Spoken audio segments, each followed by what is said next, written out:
In early 2013, the disappearance of a 21-year-old student sparked a global obsession, with millions of people online dissecting her final known moments.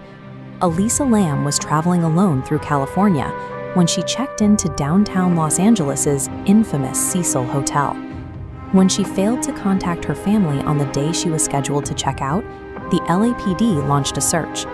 After 2 weeks without a lead, they released a piece of security footage, hoping the public could help. The video shows her alone inside one of the hotel's elevators. She presses an entire row of buttons. She peers out into the hallway, darts back inside to hide in a corner, and gestures wildly at empty space. With no one else visible in the frame, that empty space created an information vacuum. Amateur sleuths immediately filled it with theories ranging from a highly coordinated stalker to paranormal entities. Weeks later, guests at the hotel began complaining about low water pressure. When they turned on their taps, the water ran out as a viscous, dark liquid with a foul taste. A maintenance worker investigated the building's 4 massive cisterns on the roof. Inside one of them, he found Elisa Lam's body. The discovery presented an immediate physical paradox.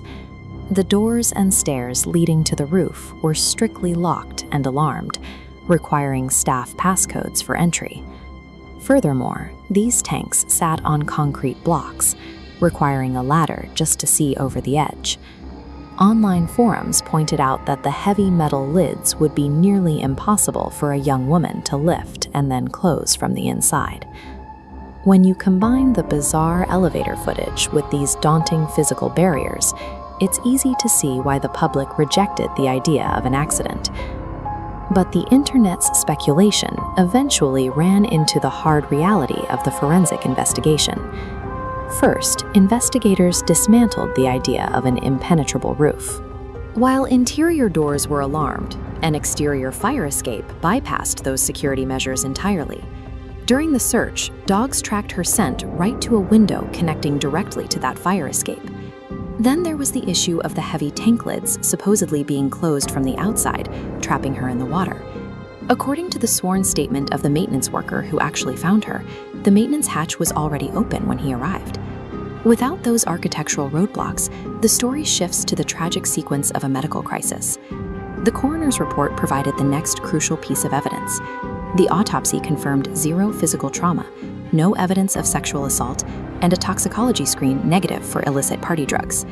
This chart compares standard therapeutic levels of bipolar medication with the levels found in her system, revealing a dangerous deficit in trace amounts.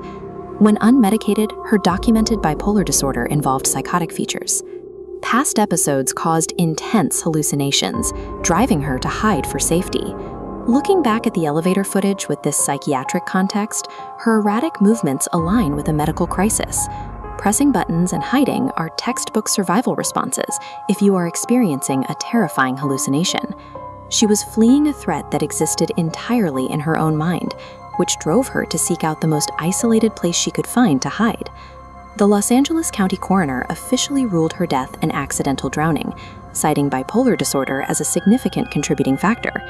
The courts eventually dismissed a wrongful death lawsuit filed against the hotel, determining that no staff member could have reasonably foreseen a guest experiencing a psychological break and climbing into a water cistern.